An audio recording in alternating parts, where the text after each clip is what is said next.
Mesdames et messieurs, chers téléspectateurs, bonsoir et bienvenue à votre émission Face à Face sur Tchad Info TV. Un nouveau projet de constitution a été adopté par le CNT, Conseil national de transition, et un référendum sera organisé autour de ce nouveau projet de constitution. Pour bien entendu faire le tour de ce projet de constitution, nous avons le plaisir de recevoir sur ce plateau, pour vous et chez vous, Monsieur Valéry Fika Gapili, membre de coordination de corps Tchad, et Dr Dounan Dieudonné, universitaire. Bonsoir messieurs. Bonsoir. Merci de répondre à notre invitation.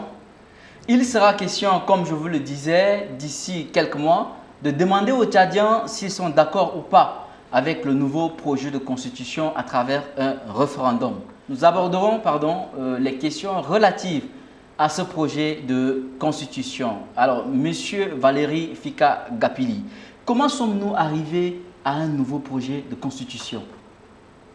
Merci beaucoup. Avant de répondre à cette question, j'aimerais d'abord remercier Tchad Info de nous avoir donné cette opportunité d'échanger sur cette question.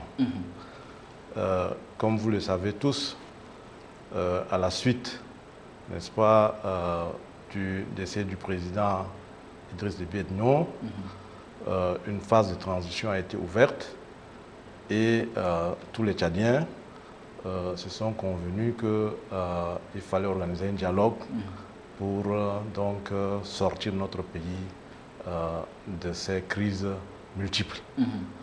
Et donc, dans un premier temps, un comité d'organisation de ce dialogue a été mis en place et le dialogue national inclusif et souverain a été organisé au cours desquels la question de la forme de l'État a été longuement discutée.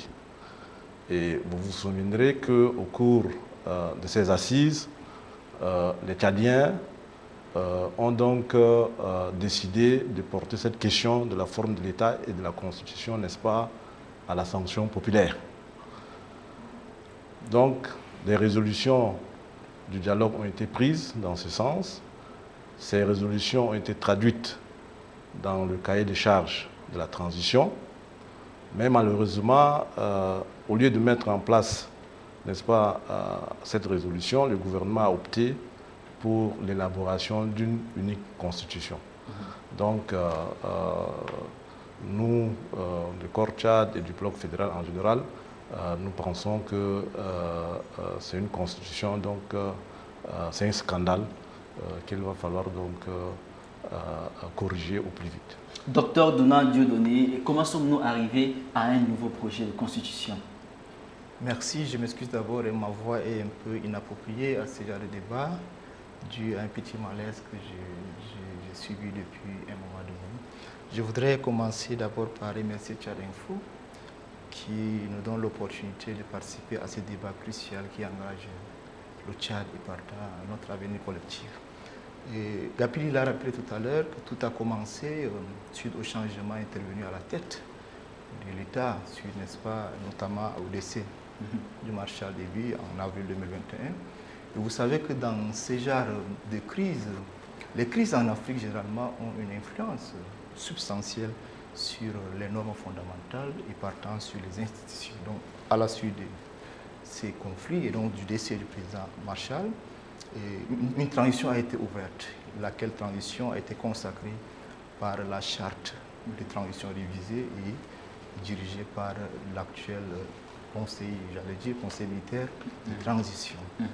Et donc, étant donné que les crises ont eu substantiellement une influence sur la norme fondamentale et sur les institutions, couplées à un contexte social et politique lié aux crises et tout que nous avons connu au moment à l'approche où pendant tout le processus électoral, il était question donc de mettre en place un organe ou en tout cas de convoquer les Tchadiens, l'ensemble des forces vives de la nation autour, n'est-ce pas, d'une assise qui va leur permettre de discuter, de passer en revue à longueur de journée, à longueur de mois, l'ensemble des problèmes qui, n'est-ce pas, ont été jusque-là à l'origine, n'est-ce pas, de la mauvaise gouvernance, ou si je peux dire ainsi, du Tchad. Le dialogue national inclusif et souverain a eu lieu. Les Tchadiens ont passé en revue l'ensemble des mots qui minent leur évolution ou leur parcours, et des discussions ont été menées. À la fin, une recommandation, en tout cas des recommandations ont été formulées, lesquelles recommandations, n'est-ce pas, devraient être traduites dans l'avant-projet de constitution. Et il fallait le faire.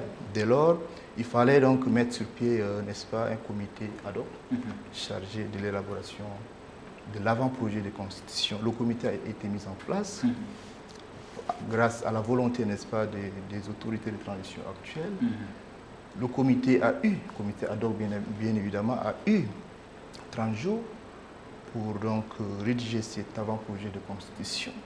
Par la suite, l'avant-projet de constitution a été transmis au gouvernement qui, en conseil des ministres, l'a adopté, et par la suite, il fallait transférer donc l'avant-projet de constitution au Conseil national de transition Alors, qui, vous savez très bien, a validé, a adopté l'avant-projet de constitution, qui aujourd'hui est devenu le projet, j'allais dire, de constitution. Et la phase, vous connaissez, elle sera soumise donc en décembre, du temps, suivant le calendrier, au peuple qui en décidera. D'accord, à un référendum qui se tiendra normalement selon le calendrier en décembre. Alors, Docteur Dieudonné, quels sont les enjeux de ce nouveau projet de constitution qui sera soumis bientôt à un référendum?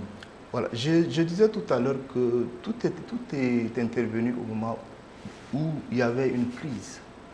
Il est vrai, il y avait une transition qui était ouverte, mais des crises politiques et sociales ne manquaient à cette époque-là.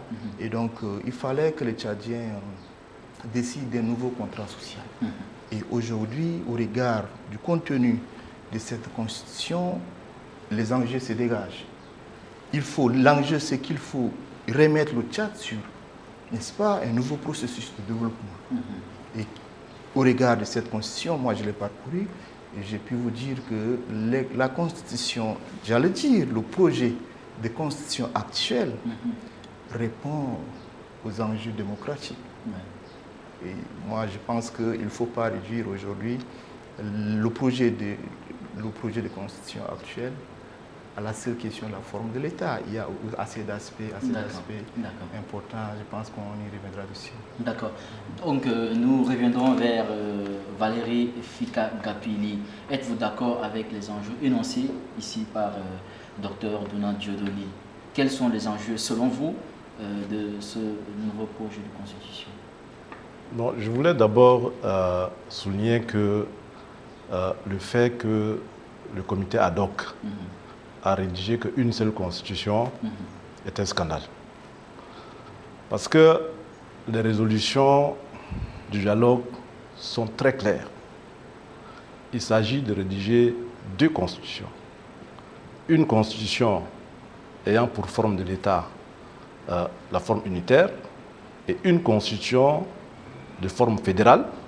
Les deux constitutions devraient être soumises donc au référendum. Je ne sais pas par quelle alchimie ce comité s'est retrouvé à élaborer qu'une seule constitution, basée sur celle de 1996. Donc en réalité, il n'y a pas un vrai enjeu. L'enjeu de cette unique constitution, c'est l'aggravation de la crise que nous connaissons depuis 30 ans. Vous savez que la Constitution de 1996 prévoyait également une forme unitaire décentralisée, fortement décentralisée, nous dit-on. Mais ça n'a jamais été mis en œuvre. Et depuis 30 ans, nous allons de crise en crise. Nous allons de mauvaise gouvernance en mauvaise gouvernance. Cette nouvelle Constitution, qui n'a fait qu'ajouter du vernis sur celle de 1996, ne répond pas aux préoccupations des Tchadiens. Les Tchadiens, depuis 30 ans, 40 ans, ont beaucoup souffert. Ils ont souffert de l'injustice, ils ont souffert de l'inégalité, ils ont souffert de la corruption, ils ont souffert des violations massives de leurs droits qui se sont manifestées même récemment avec les différentes tueries qui ont eu lieu dans les différentes provinces du Tchad. Donc les maux du Tchad sont profonds. Il faut une vraie refondation, pas du vernis. Et donc, ces questions ont été débattues dans une assise nationale qui est le dialogue, dont les résolutions sont souveraines, sont exécutoires. Et le dialogue a été très clair. Il faut élaborer 2 constitutions. Voilà. Le dialogue a élaboré clairement qu'il faut élaborer deux constitutions, selon Valérie Gapili. Selon les textes. Selon le texte du dialogue, ok. Docteur Dounan Dieudonné, pourquoi on se retrouve à une seule constitution? Je pense que c'est vrai, je n'ai pas participé au dialogue national inclusif, je ne sais pas s'il était là, mais je m'explique, je pense que j'ai encore les résolutions du dialogue. Il n'a été mentionné nulle part qu'il fallait rédiger 2 constitutions. Il était clairement mentionné qu'il faut écrire, en tout cas, que la constitution ou le projet de constitution qui sera écrit doit donc s'inspirer, prendre pour acquis ou sur la base, doit être écrit sur la base de la constitution de 1996. Et le référendum dont il est question sera couplé. Donc il y aura un seul référendum où le peuple sera appelé à se prononcer sur la Constitution et en même temps sur la forme de l'État. Donc je ne sais pas s'il faut encore revenir. Je demande à mon frère Gapili d'aller relire bien les recommandations du dialogue, sauf si c'est la version que je n'ai pas. Mais je n'ai pas vu quelque part qu'il était demandé au comité d'écrire 2 constitutions. Mais au-delà de tout ça... Bon, je pense que les résolutions sont très claires. Si vous prenez la synthèse, n'est-ce pas, des résolutions du dialogue, il est clairement écrit qu'il faut organiser un seul référendum couplé où seront posées la question de la forme de l'État et celle de la Constitution de 1996 réaménagée. Ouais. Ça, c'est la résolution du dialogue. Cette résolution a été traduite dans le cahier des charges de la transition de la façon suivante. Élaborer, adopter par voie référendaire et promulguer une nouvelle constitution, forme unitaire décentralisée ou fédérale. Il n'y a pas plus clair que ça. Le référendum doit se porter donc sur 2 constitutions, une forme unitaire décentralisée et une forme fédérale. C'est écrit à la page 6 du cahier de charges de la transition. C'est ce cahier de charges, n'est-ce pas, qui oblige le gouvernement à élaborer 2 constitutions, à soumettre ces 2 constitutions, n'est-ce pas, au choix du peuple. Et le choix du peuple, qui peut être soit la constitution, n'est-ce pas, la forme unitaire décentralisée, ou la forme fédérale va être promulguée, n'est-ce pas, par le chef de l'État. Je pense que c'est tout à fait clair et nous ne comprenons pas, donc c'est un vrai scandale que des constitutionnalistes, des juristes, le gouvernement, etc., tout ce comité ait décidé de chef de ne élaborer qu'une seule constitution. C'est un vrai scandale et je pense que nous avons encore le temps de rattraper cela et il faut que le gouvernement donc corrige ces faits-là. On se retrouve avec une seule constitution. La question est de savoir, est-ce que les préoccupations des fédéralistes sont prises en compte dans cet unique projet de constitution? Je pense que oui. J'avais dit tout à l'heure que cette constitution porte en elle-même les germes d'une constitution démocratique, en ce sens que si vous partez au niveau du titre consacré aux autorités, j'allais dire aux collectivités autonomes, puisqu'il s'agit de la distribution verticale du pouvoir ou de la responsabilité, de la responsabilisation des citoyens, quand on parcourt ces titres, on se rend bien compte que les collectivités autonomes ont été renforcées dans leurs compétences et bénéficient d'une autonomie suffisante pour donc assurer la gestion et le fonctionnement des collectivités locales. L'innovation en ce sens que, si le peuple décide de ce que cette constitution fera désormais notre contrat social, désormais les collectivités territoriales ou locales, ou autonomes si vous voulez, auront une fonction publique locale.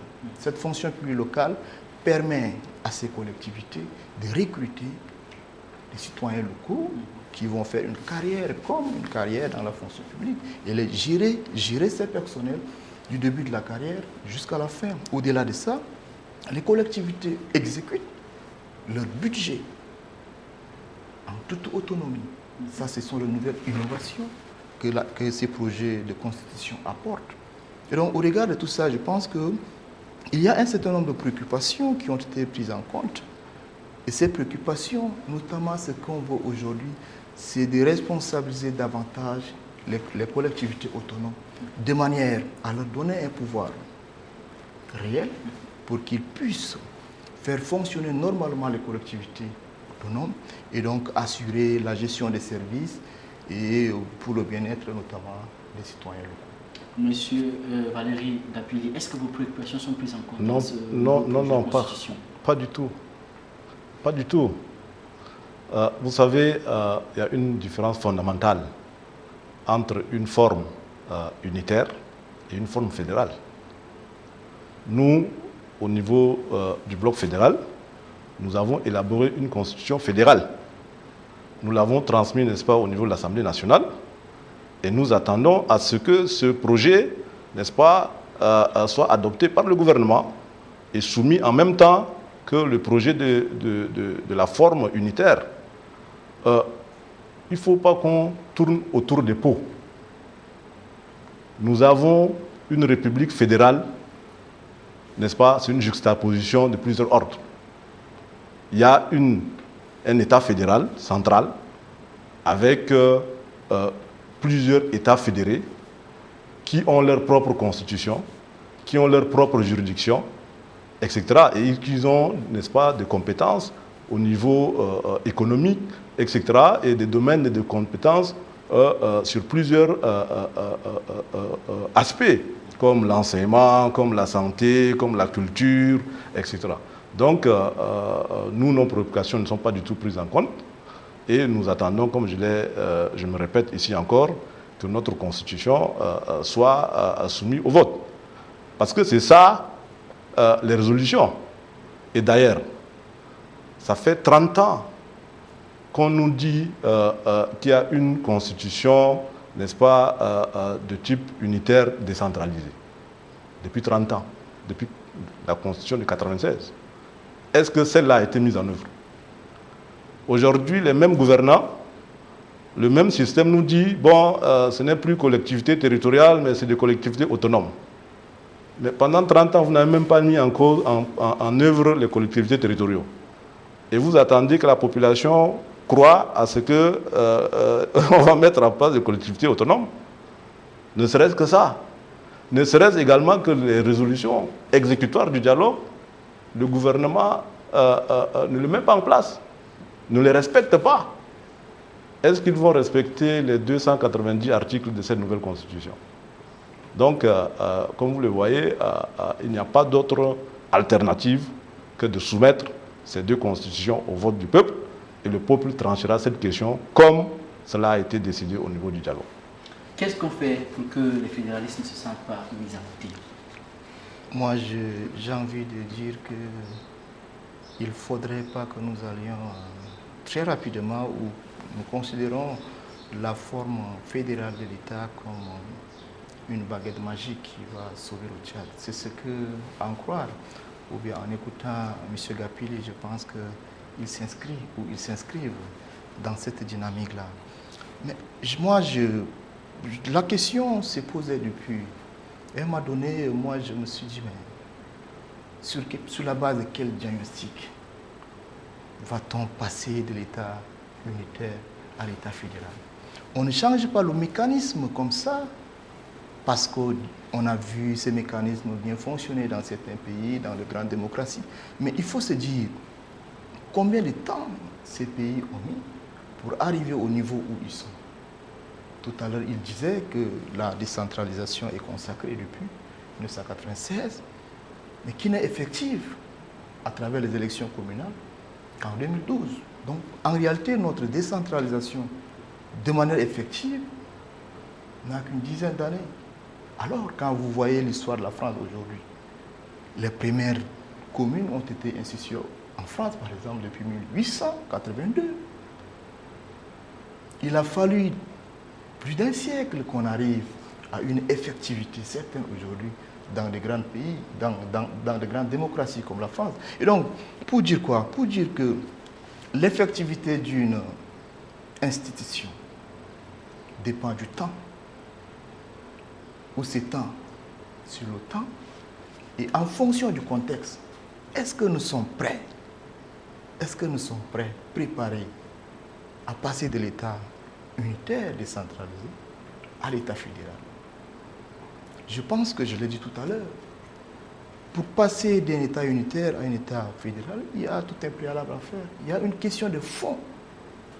Et vous savez très bien que nos autorités actuelles de transition ont un cahier de charges. Ils ont une durée. Elles ont une durée. Est-ce que s'il fallait aller donc à l'État fédéral ou adopter la fédération, je disais tout à l'heure, il y a beaucoup, il y a des préalables donc il y a des préalables à mettre en œuvre avant qu'on y arrive. Mais est-ce que ce temps va permettre? Jusqu'à quand nous allons arriver? Et donc, il est plutôt, pour moi, nécessaire de ne pas passer d'un État fédéral, j'allais dire, d'un État unitaire décentralisé à un État fédéral, mais de chercher plutôt à rendre effective la décentralisation en cours. Je disais tout à l'heure qu'elle n'a qu'une dizaine d'années, avec un niveau, les communes, qui depuis d'ailleurs 2012, nous n'avons connu qu'une seule élection communale. Et donc il est question plutôt de mettre, il est important plutôt de mettre des moyens pour qu'on en arrive à une effectivité certaine, avec l'élection, oui, future, de nouveaux conseillers communaux, et en même temps rendre effectifs les conseils provinciaux, de manière donc à permettre à notre décentralisation actuelle d'aboutir. Et vous savez que lorsqu'on a une effectivité certaine de la décentralisation, beaucoup de pays sont passés par une décentralisation effective vers nous, la fédération. Mais lorsqu'on n'a pas encore rendu effective la décentralisation, comment voulez-vous qu'on change? Alors que ça va poser problème. Donc, tout dépend du contexte. Et je pense que du point de vue de notre histoire et du contexte, vouloir coûte que coûte qu'on passe de l'État unitaire décentralisé à la fédération, nous conduirait, je ne sais pas, une projection, mais risque de nous conduire à une fatalité parce que, vous savez, dernièrement, vous le savez d'ailleurs que la Banque mondiale, ici sur le rebondissement de... Moi, j'aimerais dire un mot. Allez-y, monsieur. Vous savez, il ne revient pas ni au gouvernement, ni aux experts du comité ad hoc, ni au Parlement, n'est-ce pas, de trancher cette question de l'opportunité, oui ou non, de passer de l'État unitaire à l'État fédéral. L'opportunité a été déjà tranchée au niveau du dialogue. Les Tchadiens se sont concertés et ils ont décidé, n'est-ce pas, de porter cette question au vote. Il ne vous revient plus de revenir dessus. Il ne revient pas au gouvernement de revenir dessus. Il revient au gouvernement de mettre en œuvre ses recommandations en proposant les deux constitutions. Mon cher ami, nous, du Bloc fédéral, on est très bien préparés. Nous avons commencé à mettre en place, à organiser une conférence internationale sur la forme de l'État. Ils nous ont posé la question, est-ce que le fédéralisme est la solution aux problèmes des Tchadiens. Nous avons réuni, pendant cette conférence qui a eu lieu en novembre 2021, bien avant le dialogue, nous avons réuni plus d'une trentaine d'experts nationaux et internationaux qui ont débattu sur cette question. Nous avons parcouru les modèles des pays africains comme des pays, n'est-ce pas, d'Europe, d'Amérique. Nous avons vu le modèle éthiopien, nous avons parcouru, analysé le modèle canadien, le modèle mexicain, le modèle suisse, le modèle allemand, le modèle des États-Unis, le modèle brésilien, etc. Et nous avons donc fait la synthèse de tous ces modèles et nous l'avons donc adapté au contexte tchadien. Le projet de constitution de la République fédérale du Tchad donc tient compte de tous ces aspects-là. C'est un projet qui est mûr et qui n'est pas adapté au contexte africain. Bien sûr que c'est totalement adapté au contexte. Je vous ai dit tout à l'heure que nous avons tenu compte des modèles africains. Nous avons eu d'éminents professeurs émérites africains avec qui on a débattu de cette question. Et nous nous sommes entendus que s'il y a un seul pays en Afrique où on doit penser à la fédération, c'est le Tchad, de par sa culture, de par sa géographie, de par son histoire et de par la volonté, n'est-ce pas, de son peuple. Est-ce que vous pensez, Valérie Gapini, que la fédération est la solution au problème tchadien? Bien sûr que c'est la solution. Parce que, tenez-vous bien, nous tous nous disons que le Tchad, nous avons un problème de mauvaise gouvernance. Je pense que c'est un diagnostic que tout le monde, tous les Tchadiens sont d'accord avec. C'est la forme de l'État qui est le problème. Je suis en train de vous répondre. C'est pas la forme de l'État. Mais il faut se poser la question, d'où vient la mauvaise gouvernance? Pourquoi depuis 1960, avec les dirigeants successifs que nous avons, certains étaient bien élus, nous avons toujours la mauvaise gouvernance. Pourquoi? Parce que nous avons un problème dans notre architecture institutionnelle. Nous avons un déséquilibre entre le pouvoir exécutif qui concentre tous les pouvoirs et le pouvoir législatif ou bien le système de contrôle qui est inexistant ou faible. C'est un constat. Avec le système unitaire que vous prenez, ce déséquilibre va continuer. C'est l'exécutif, donc c'est le pouvoir exécutif fort face à un système de contrôle faible qui crée, n'est-ce pas, la mauvaise gouvernance, qui crée les violations, qui crée les injustices, parce que le gouvernant, il peut nommer qui il veut. Nous l'avons vu, et nous le voyons tous les jours. Il peut s'entourer de qui il veut. Nous le voyons tous les jours. Il peut décider de faire d'un civil un général. Nous le voyons tous les jours. C'est parce que le système lui permet. Mais est-ce que la forme de l'État fédéral empêchera... La forme de l'État fédéral va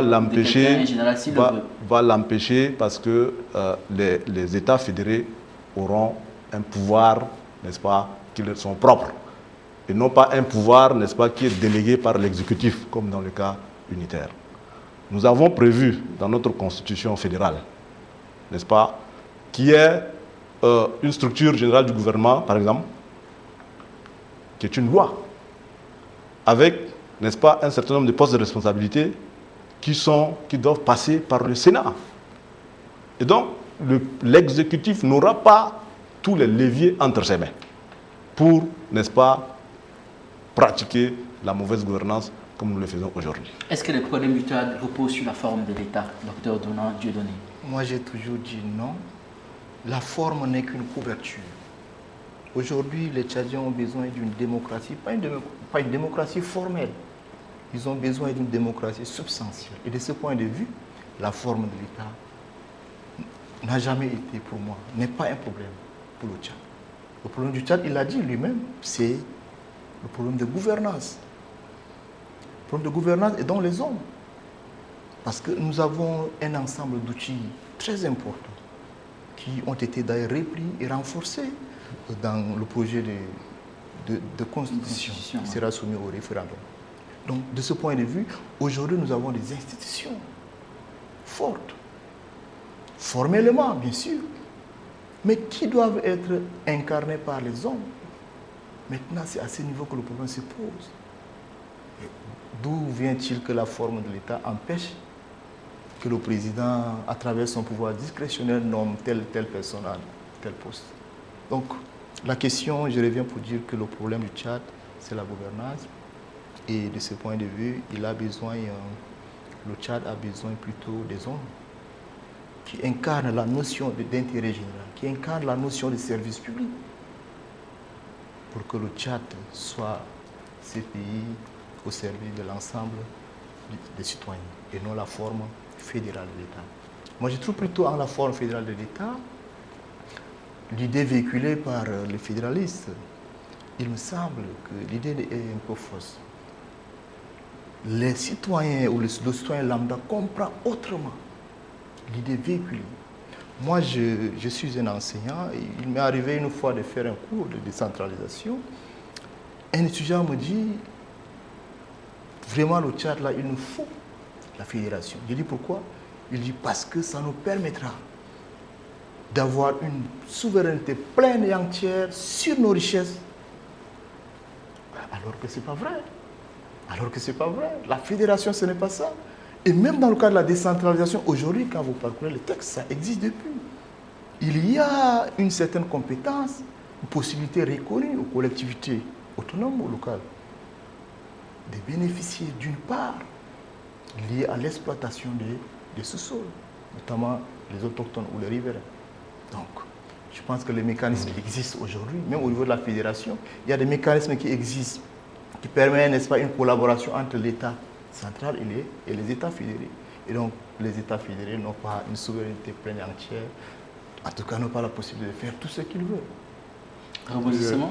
Je pense que le docteur se trompe largement. Le projet fédéral, c'est un projet qui va permettre le développement local. Cette question que souvent les adeptes de l'État unitaire nous disent que la fédération va conduire peut-être à la division du pays, que la fédération va conduire, n'est-ce pas, à un certain nombre de choses et que ça va porter atteinte à l'unité nationale, c'est totalement faux. Le projet fédéral que nous voulons va consister tout simplement à structurer notre pays en 8 États fédérés.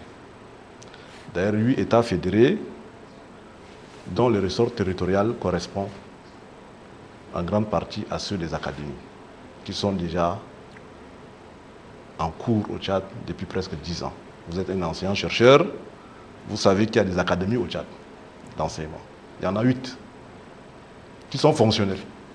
Vous allez les transformer en attention. Donc déjà, aujourd'hui, il y a déjà les germes, n'est-ce pas, du fédéralisme, n'est-ce pas, au niveau de l'enseignement supérieur, parce qu'il y a 8 académies.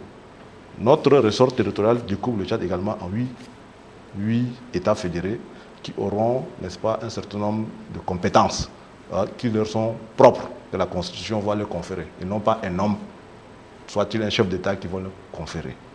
Ça va permettre, n'est-ce pas, d'avoir des ressources propres.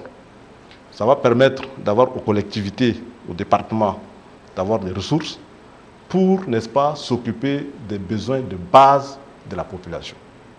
Aujourd'hui, imaginez, au niveau d'un village, on a besoin d'un puits. Il faut le programmer au niveau central. Peut-être ça va faire 10 ans, ça va faire 20 ans, avant que quelque chose ne puisse, n'est-ce pas, arriver. D'ailleurs, aujourd'hui, allez-y, dans nos provinces, dans nos départements, dans nos sous-préfectures, il y a une absence totale de l'État. Et vous-même, vous venez de nous dire qu'on a mis 30 ans, alors que la Constitution le prévoit, l'État unitaire fortement décentralisé, qui n'a pas été mis en œuvre. Alors que nos textes, nos résolutions du dialogue prévoit, n'est-ce pas, que ces questions-là soient soumises, n'est-ce pas, à la sanction populaire. Le gouvernement fait autre chose. Alors que la charte de la transition prévoit... Il se prononcer par oui ou non? Non. Le peuple devra se prononcer sur deux constitutions, une constitution fédérale, une constitution État unitaire. Ça n'a pas existé. Ouais. Vous avez, par exemple, au niveau de la charte de transition, excusez-moi, c'est moi qui ai la parole. Vous allez au niveau de la charte de transition, qui dit que l'organe qui doit gérer toutes les élections doit être un organe indépendant. Et vous voyez ce que le gouvernement est en train de faire avec le CONREC, qui est totalement infiodé, n'est-ce pas, au système. Donc, nous avons affaire à des gouvernants qui violent les textes de cette République. Et on ne peut pas, donc, aujourd'hui, dire que la constitution unitaire avec des collectivités autonomes sera mise en œuvre. C'est faux. Cette constitution aura le même sort que celle de 1996. C'est-à-dire qu'elle ne sera pas mise en œuvre. Nous réclamons, comme je le dis toujours, une constitution fédérale qui doit être soumise, décidée par le peuple, et non pas, n'est-ce pas, quelques personnes, quelques cercles qui décident des rechefs, n'est-ce pas, d'empêcher le peuple de se prononcer. Et d'ailleurs, moi, je vais vous dire une chose. Lorsque nous avons commencé, n'est-ce pas, à nous intéresser à cette question, au moment de la transition, il y avait des velléités de sécession. Il y avait beaucoup de forces dans ce pays qui voulaient qu'il y ait des sécessions dans ce pays. Vous êtes d'accord avec moi? Nous avons écouté plusieurs forces politiques qui se sont dit qu'ils sont des forces sécessionnistes. Et aujourd'hui, grâce à ces mouvements, n'est-ce pas, de la fédération, tout le monde est rentré dans le rang pour dire nous voulons la fédération, nous voulons avoir cette chance que la population elle-même décide. Notre population est une population mature qui peut décider, n'est-ce pas, de son sort. Et je ne pense pas que c'est les universitaires ou les hommes politiques qui doivent décider à leur place. Le projet de constitution du bloc fédéral a été mis de côté. Là, on soumet le projet de constitution comme ce que nous avons aujourd'hui à un référendum, le oui ou le non du peuple tchadien. S'il arrive maintenant que le peuple tchadien dise non à ce projet de constitution, qu'est-ce qui se passe après?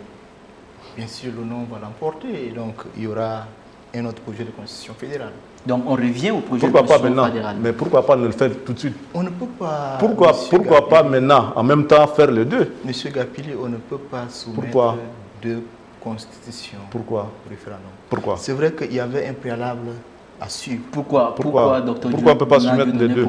Il faut juste poser la question, vous voulez? Lorsque, je disais tout à l'heure que moi je n'ai pas pris part au dialogue, mais lorsqu'on parcourt les résolutions du dialogue, du Denis, il est clairement dit qu'il faut prendre pour base la Constitution de 1996. Oui. Je répète, bien sûr, pour base. Qu'il n'a été dit nulle part qu'il faut proposer des constitutions. Moi j'ai la version, je ne sais pas laquelle version il a, d'ailleurs c'est un papier que je vois, moi j'ai la version, la version originale. Je renvoie à la page 6. Prendre pour base la Constitution de 1996 en l'améliorant dans certains de ses aspects. Oui. C'est que... Mais on peut l'améliorer en insérant, n'est-ce pas, en changeant le titre au niveau de la forme de l'État. Il faut prendre la Constitution de 1996 et en faire deux constitutions. Une constitution unitaire et une constitution fédérale. C'est tout à fait possible. Vous êtes d'accord avec moi qu'une unanimité a été dégagée autour de la qualité de la Constitution de 1996? On est tous d'accord pour ça. Oui. Qu'il était question de prendre ça pour base en fonction de cette Constitution. Exactement. Et donc, oui, mais les dispositions de la partie forme de l'État, vous le faites, une pour la partie unitaire et l'autre pour la partie fédérale. Ce n'est pas ce qui a été dit. Mais ce qui est dit ici, élaboré, adopté par voie référendaire et promulguer une nouvelle constitution, forme unitaire, décentralisée ou fédérale. Page 6 du cahier des charges du gouvernement. Moi, je n'ai pas vu cette phrase Je sais que la phrase, Bon, ce qu'il faut prendre pour base, la Constitution 96 en améliorant. Alors nous sommes tous d'accord que dans le nouveau projet de constitution, il n'est pas seulement question de la forme de l'État. D'accord. Il n'est pas seulement question de cela. Alors, on voudrait bien savoir, et on va commencer par Dr Donald Dieudonné, quelle est la particularité de ce nouveau projet de constitution qui sera soumis au référendum par rapport aux autres constitutions que le Tchad a déjà connues? Il y a plusieurs spécificités, plusieurs particularités. Et la première particularité, il faut dire, ce que moi j'ai beaucoup apprécié à ce niveau, c'est que cette constitution est le fruit, contrairement aux constitutions africaines qu'on leur reproche d'être le fruit, n'est-ce pas, de l'ingénierie constitutionnelle étrangère. Cette constitution a été écrite exclusivement par les Tchadiens. Donc c'est un produit local, écrit en fonction du contexte. Et les autres constitutions sont écrites Je n'ai pas dit les autres constitutions tchadiennes. Oui. Je n'y ai pas participé. Moi j'ai participé, je faisais partie du... Oui, parce que justement vous avez dit que cette constitution a été écrite par les Tchadiens. D'où la question de savoir, est-ce que les autres constitutions ne sont pas écrites par les Tchadiens? Je n'ai pas participé, donc je ne peux pas me prononcer. 100% écrit par les Tchadiens aussi.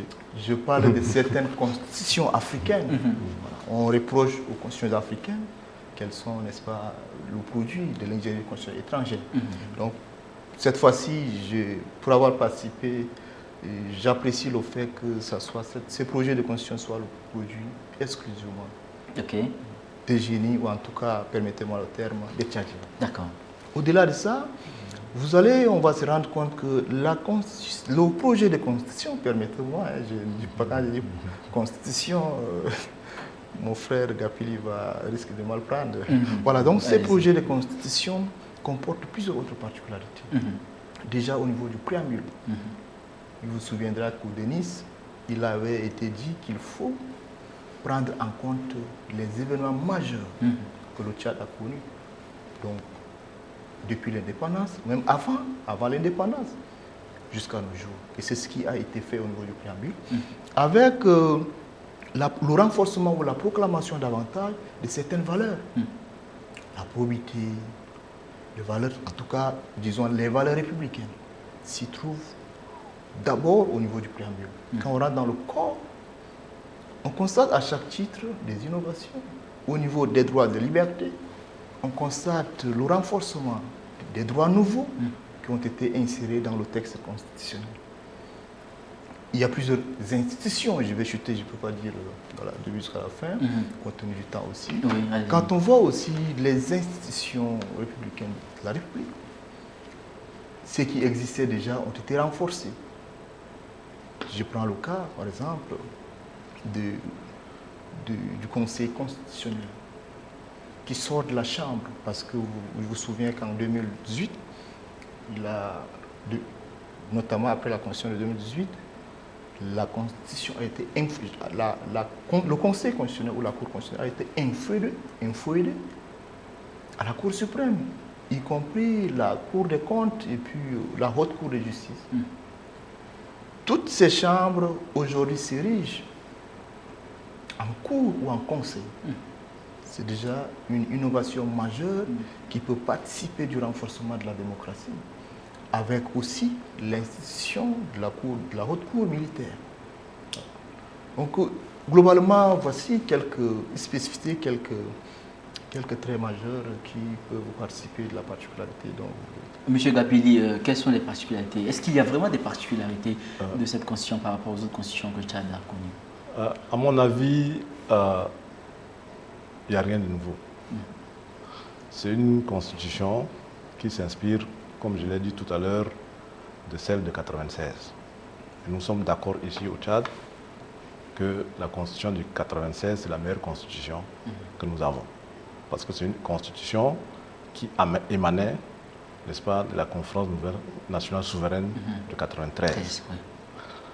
Et la nouvelle a donc mis un peu du vernis. Et si vous remarquez bien, c'est même les mêmes acteurs, ceux qui chaque 2-3 ans viennent défaire des institutions, les refaire, organiser des forums, hein, pour, n'est-ce pas, amputer une partie, je ne sais pas, d'institutions. Ensuite, 2 ans, 3 ans plus tard, on vient, on les recrée, hein, on les scinde et on les ramène ensemble. Hein. C'est le même, j'allais dire, groupe d'intellectuels ou de cadres qui, depuis une dizaine d'années, sont à l'œuvre. Donc, il n'y a absolument rien de nouveau dans cette nouvelle constitution que du vernis. Et vous conviendrez avec moi que s'ils ont mis 30 ans sans appliquer la constitution de 1996, ce n'est pas celle-là qui vont l'appliquer. C'est une constitution, comme je l'ai dit, qui va aggraver la souffrance des Tchadiens, qui va renforcer le pouvoir de l'exécutif, qui pourra décider de tout, de votre vie, qui va se permettre de nommer qui il veut, qui, dans ses actions quotidiennes, ne vont pas tenir compte de la démocratie ou bien de la démographie, comme nous le constatons tous les jours aujourd'hui, où nous avons 23 provinces, et on nous dit, avec des quotas tordus, qu'on a les mêmes quotas, alors que les provinces n'ont pas le même poids démographique. Donc, c'est la perpétuation, n'est-ce pas, d'un système lui-même tordu. La constitution fédérale, dont j'ai l'avant-projet ici, comporte de vraies innovations. Elle divise le Tchad en 8 États fédérés, bâtis, n'est-ce pas, après des études, en fonction, n'est-ce pas, des aspects historiques, socio-culturels, etc., dont nous avons identifié 8 groupes, 8 ressorts territoriaux, 8 États fédérés. À l'intérieur de chaque État fédéré, il y aura ce que nous on a appelé des arrondissements, qui sont en réalité des départements. À la tête de ces départements, nous voulons avoir donc des chefs qui sont en même temps des préfets et des maires. Les ressources nationales seront réparties selon des clés. Une partie pour le gouvernement central, une partie, n'est-ce pas, sera divisée aux 8, n'est-ce pas, États fédérés. Et à l'intérieur de ces États fédérés, ils nous diviseront également directement aux départements, qui auront donc une autonomie financière réelle, qui leur permettront de s'occuper, n'est-ce pas, des besoins sociologiques de base. Okay. Le nouveau projet de constitution renforce les pouvoirs du président, de la République, qui décide de tout, qui fait ce qu'il veut. Absolument. Selon Gapili Fika. Est-ce que vous partagez cet avis? Est-ce que c'est vraiment ce dont il est question dans le nouveau projet de constitution? Je ne pense pas que ce projet renforce davantage les prérogatives ou le pouvoir du président de la République. Vous savez nous avons une séparation de pouvoirs consacrée. Il y a 3 pouvoirs. Le pouvoir exécutif, lui, le pouvoir judiciaire, le pouvoir exécutif. J'allais dire le pouvoir législatif. Les deux sont des contre-pouvoirs, vous le savez très bien. Donc, il y a un équilibre de pouvoir qui est assuré entre l'exécutif et le législatif. Vous dites théorique, d'accord, mais je disais tout à l'heure que c'est aussi les hommes qui incarnent les institutions. Ce n'est pas les textes, c'est les hommes. Et donc, si l'effectivité n'est pas assurée à ce niveau, ce n'est pas la forme de l'État qui a l'origine, c'est les hommes. Je continue. Vous allez voir aujourd'hui qu'il y a une limite plutôt à la compétence du président de la République, notamment dans le cadre des nominations. Et ça, c'est une innovation qu'il faut apprécier. Aujourd'hui, désormais, il est dit dans la Constitution que le président de la République nomme aux hautes fonctions civiles et militaires dans le respect des compétences, dans le respect de l'équilibre. Donc, désormais, le futur président n'aura pas à nommer qui il veut. Est-ce qu'il y a des dispositions pour rendre cela effectif? Bien sûr. C'est une disposition constitutionnelle et donc elle s'applique obligatoirement. Pourquoi on n'applique pas ça aujourd'hui? Je vous parlais de l'actuelle innovation pour vous faire comprendre que les compétences du président en matière de nomination sont limitées. Donc par une sorte de bâton magique, une fois que cette constitution sera mise en place, le système va changer de fonctionnement et deviendrait donc automatiquement et appliquerait le principe de la bonne gouvernance. Vous croyez à ça? Il y a un juge. Vous croyez à ça? Il y a un juge, monsieur Gapili. Cette Il y a un constitution, juge, désormais, c'est des phrases, c'est il y a tout à fait un théorique. juge qui assure, n'est-ce pas, le C'est respect théorique. C'est théorique. de la Constitution. Comme Donc, celle de s'il arrive que le 96. président de la République nomme une personne pas compétente dans le domaine, dans Mais tel nous le domaine. voyons tous les jours. 35 Je vous ans parle pour d'un être- projet qui... Mais d'un nous le projet voyons tous les de jours, ces il ne faut pas projets-là. changer. C'est théorique. 35 ans, Des 35 ans pour gouvernants, être des président. gouvernants qui n'arrivent pas à mettre en œuvre les résolutions du dialogue. Le nouveau projet de constitution dit 35 ans pour être président de la République, avec toutes les formalités qu'il faut remplir, et un mandat de 5 ans, renouvelable une seule fois. C'est ce dont il est question dans le projet de constitution. Qu'est-ce qui nous rassure, qu'est-ce qui peut rassurer les Tchadiens que cela ne sera pas changé comme on en est, comme c'était le cas dans les années passées? Très bien. Vous me rappelez encore l'une des particularités à ce niveau-là. Le verrou du mandat présidentiel. Désormais, un président de la République n'a qu'un mandat de 5 ans renouvelable une fois.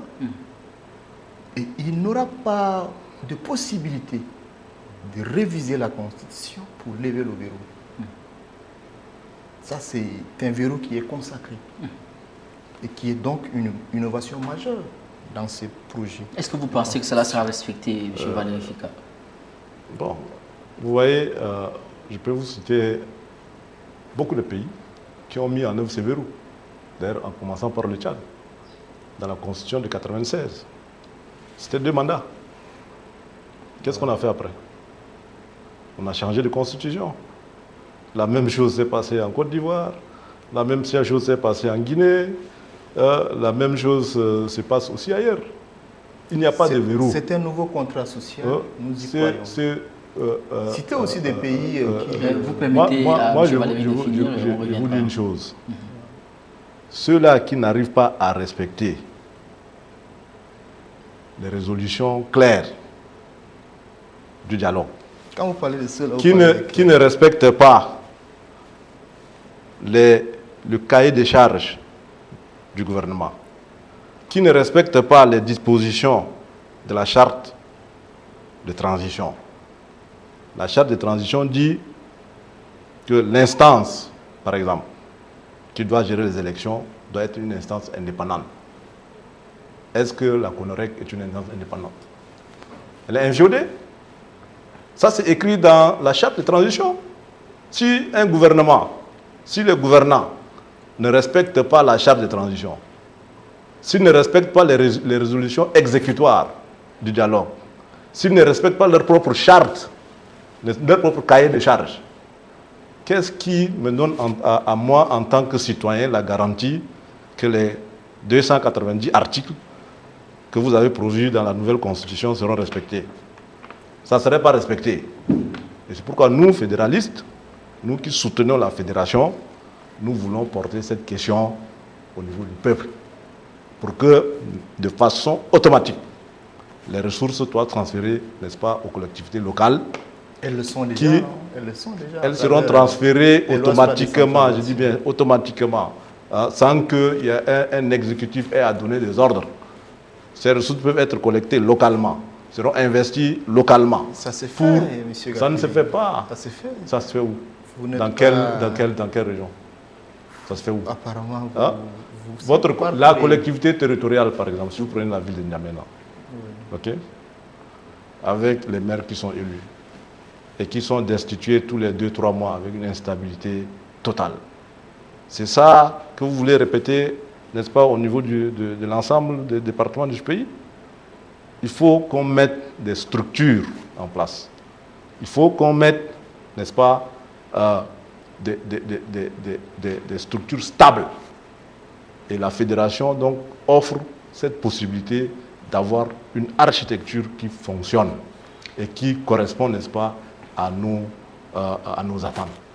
Il ne faut pas avoir peur de sa population. Merci Gapili. Merci M. Gapili. Nous revenons à Dr. Donald Dieudonné. Nous sommes en train de tendre vers la fin de notre émission. quel est votre mot de fin? Mon mot de fin, c'est que la vie d'une institution s'étend sur une durée. Ce n'est pas aujourd'hui qu'on va avoir un système de gouvernance ou une forme de l'État aboutie comme ce qu'on voit dans les grandes démocraties. Ils ont passé des siècles, elles ont passé des siècles pour arriver au niveau où elles sont.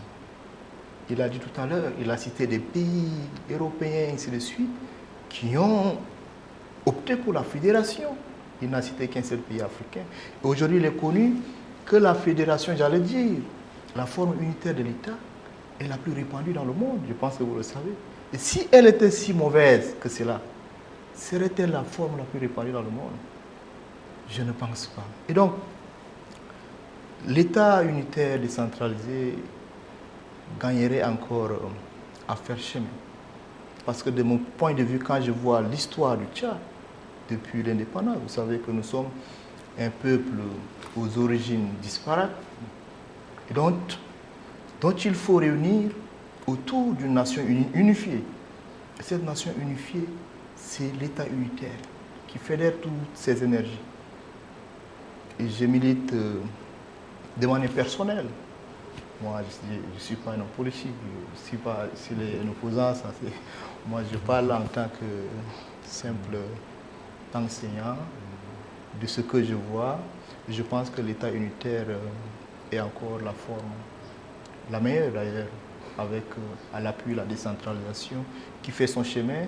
Je milite plutôt encore pour l'effectivité de la décentralisation. Et je pense que le projet de constitution porte toutes ces qualités, et avec la volonté des hommes, surtout la volonté des hommes, nous arriverons à une décentralisation aboutie.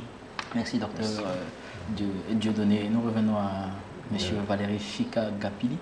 Quel est votre mot de fin après cet entretien, après cette émission, ce débat? D'abord, je voudrais corriger le docteur lorsqu'il dit que la plupart des pays vivent dans un État unitaire. Je pense que plus de 70% de la population mondiale vit dans un pays fédéral. Vous avez des pays comme la Chine, comme l'Inde, comme les États-Unis, comme la Russie, l'Allemagne, le Brésil, le Mexique, etc. Ce sont tous je dis bien 70% de la population mondiale vit dans un État fédéral. Et les pays les plus puissants de ce monde. Et si vous voyez ici en Afrique, vous avez des pays comme le Nigeria, comme l'Éthiopie, dans une certaine mesure l'Afrique du Sud, dans une certaine mesure la RDC, etc., qui sont des pays fédéraux. Donc, il n'y a pas à avoir peur de ce système. Moi, je pense que le gouvernement ne doit pas avoir peur de sa population. Il faut qu'il se ressaisisse, que le projet, que l'avant-projet de constitution de la République fédérale, que le bloc fédéral a soumis au niveau de l'Assemblée, que le gouvernement s'en saisisse et qu'il puisse proposer donc 2 projets à l'ascension populaire. Je pense que ce pays a besoin de ce débat et ce pays a besoin d'une vraie refondation, et ce projet de République fédérale permet de refonder notre pays sur une nouvelle base qui sera une base démocratique, une base de paix, une base de justice, une base d'égalité. Merci, Monsieur Valéry Fika Gapili. Merci de nous avoir suivis de bout en bout. Je rappelle que nous avons reçu sur ce plateau pour parler du nouveau projet de constitution, Monsieur Valéry Fika Gapili, qui est membre de la coordination Corps Tchad, et Dr Dieudonné, qui est universitaire enseignant. Vous, chers téléspectateurs, nous vous remercions aussi de nous avoir suivis et nous vous donnons rendez-vous très bientôt pour un nouveau numéro de Face à Face. D'ici là, portez-vous bien et prenez soin de vous.